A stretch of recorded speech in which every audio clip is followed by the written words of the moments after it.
Hello, my name is Mr. Kendrick Erickson, and I'm one of the Directors of Science at Ormiston Victory Academy. Just going to give you a brief overview of what's going to be happening for the rest of the year.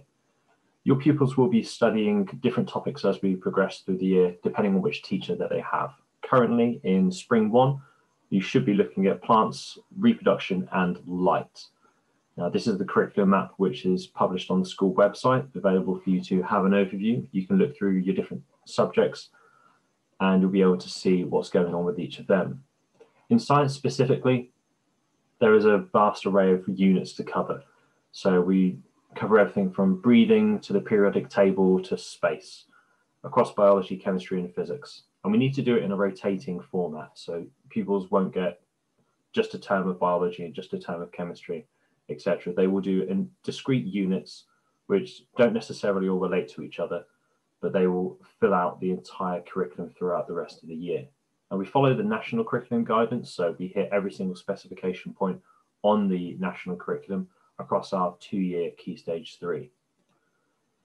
You should be aware of which set your child is in, so you can find it on this document here, and you'll see what the overview for the rest of the year look like.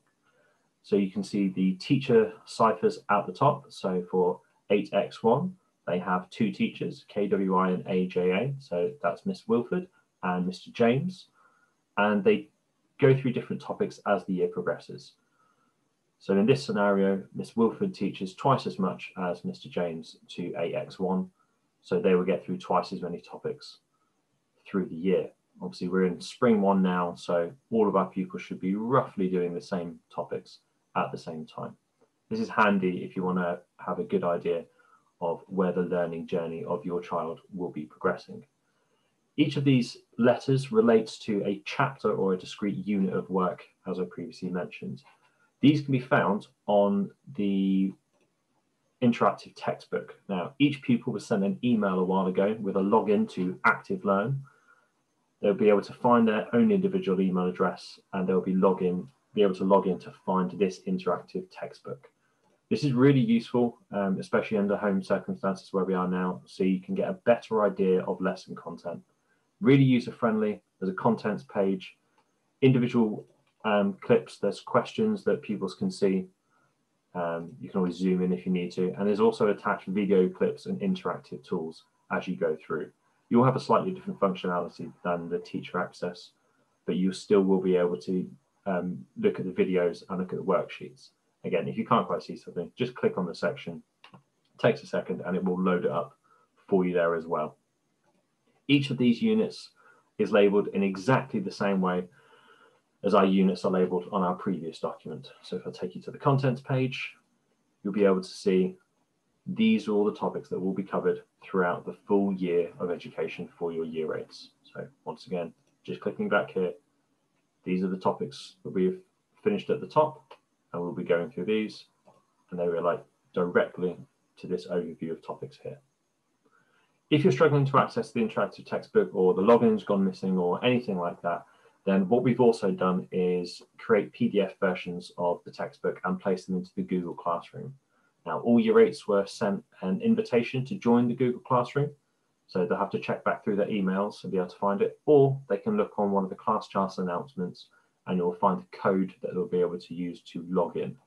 So once again, we've broken it down chapter by chapter, and it's in PDF form, so really easy to open on any web browser. Don't feel you need to print these out, because this is really easy to use on a phone as well. So any kind of internet-based technology, you will be able to access this book either through the interactive textbook or just through the PDF copies that we've made available on the Google Classroom. Our lesson structure is going to stay the same as it would do within a normal class. So we're going to try and make sure that we're teaching the starter introduction as we would do. So a couple of recall questions. We do some exposition where we try and teach a new concept or convey a new message towards the pupils, and then we set them off on an independent task. This will normally require some kind of worksheet or question-based activity, maybe even something that they can do physically within their homes themselves. And then the teachers will usually be available for the plenary session at the end, where we'll go through the answers to the questions or whichever worksheet which was issued during that time. At the end of that time, we'll also issue what's called the exit ticket. So we'd ask pupils at the end of every lesson to go through and just click through the answers for each one of these questions. There'll be one for every single lesson. It doesn't collect email addresses.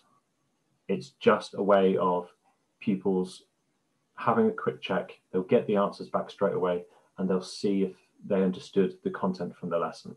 So this is 8BE on germination. So this specifically relates to that individual lesson.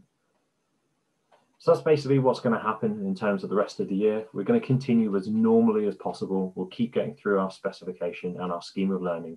That way your pupils will be able to engage with as much learning as possible, and they're not going to miss out on anything in terms of their education. It's vitally important that pupils really push to attend the lessons and participate in the learning. Everything they do this year acts as a foundation for year 9, where we start the GCSE scheme of learning itself. So the year 7 and year 8 years are fundamental to the basic understanding of science and how the world works. If you could really encourage your pupils to get involved as much as possible as the online learning, putting webcams on, throwing suggestions into even the chat box if they don't feel confident or they don't have access for a microphone, the more the pupils engage with the lessons, the better the lessons will be, and the more normal it will feel when we manage to get back into school itself. Hopefully that's given you enough information for what will be happening within lessons. If you have any further questions specifically relating to your child, could you please email the teacher for your class, or one of the teachers for your child's class, and they will do their best to get back to you as soon as they can. Thank you for your time.